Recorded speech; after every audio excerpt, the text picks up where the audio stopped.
조드르박 신부의 영적 일기. 당신은 저의 전부입니다. 어느 형제님이 가족과 함께 여행을 갔다가 근처 성당에 미사에 참여했습니다. 그런데 그 본당 신부님의 강론이 너무 어려워서 가족 모두가 힘들어하는데 초등학생 막내 아들은 열심히 강론 말씀을 듣고 있었습니다. 미사를 마치고 가족들이 근처 식당에서 밥을 먹으러 가서 형제님은 막내 아들이 너무 대견스러워서 오늘 신부님의 강론이 무슨 말씀인지 잘 알아들었니? 하고 물었습니다. 그러자 아들이 무슨 말씀인지 하나도 못 알아들었어요 라고 대답했습니다. 형제님은 놀라 아들에게 하나도 못 알아들었다고? 강론 때 신부님의 말씀을 열심히 듣고 신부님만 쳐다보던데? 라고 되물었습니다. 그러자 아들이 신부님 뒤에 십자가를 바라보고 있었어요. 십자가가 더하기 표시더라고요. 그러면 예수님을 믿으면 은혜 더하기 라는 생각이 들어 십자가를 바라보고 있었던 거예요. 라고 대답합니다. 아들의 말을 들은 형제님은 그래 맞아, 예수님을 믿는 삶은 은혜를 더하기로 받는 삶이 되겠다. 아들아 고맙다 라는 말을 했습니다. 아멘. 오늘 복음을 보면 예수님께서는 중풍병자를 데리고 온 사람들의 지극정성 어린 믿음을 눈여겨보셨습니다. 그런데 과연 이런 사람들이 누구일까? 라는 물음을 던지면서 루카복음에는 남자 몇 사람이라는 표현을 하고 있으나 그 사람들은 가족이 아니었을까? 라는 답을 받아봅니다. 이렇게 중풍병자의 가족들이라고 생각하면서 말씀을 묵상해 보니 예수님의 말씀이 은혜로웠습니다. 예수님과 제자들은 깜짝 놀랐을 것입니다.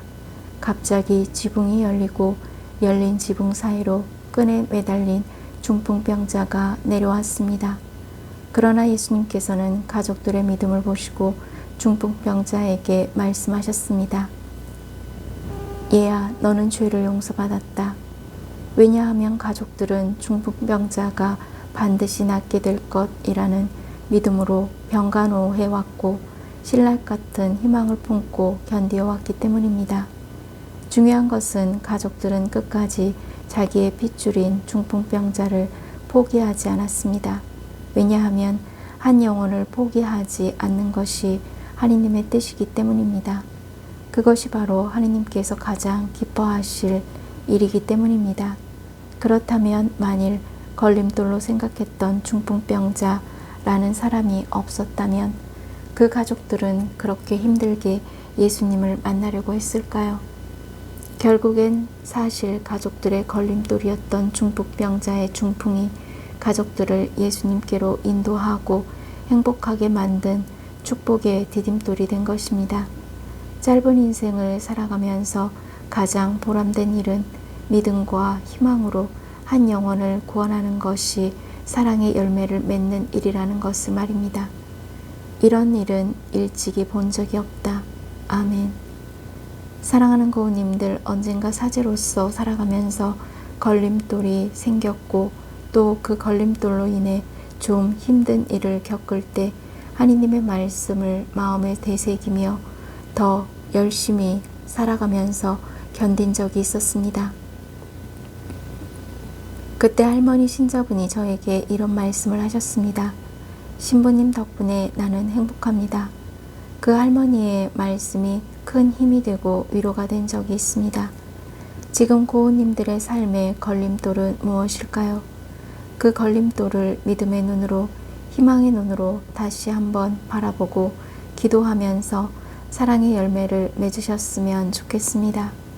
구약 성경 집회서 43장 27절 말씀입니다. 우리가 아무리 많은 말로 이야기해도 미치지 못함이 그분은 전부이시다 할 수밖에 없다. 그러므로 고우님들은 나의 걸림돌로 생각했던 한 영혼을 위해 당신은 나의 전부입니다 라고 마음으로 기도하면서 한 생명을 구원하시고 또한 고우님들 자신은 하느님 덕분에 더하기로 은혜 받는 행복한 날이 되시기를 바랍니다. 하느님 당신은 저의 전부이십니다. 그리고 고우님들 덕분에 너무 행복합니다. 아멘.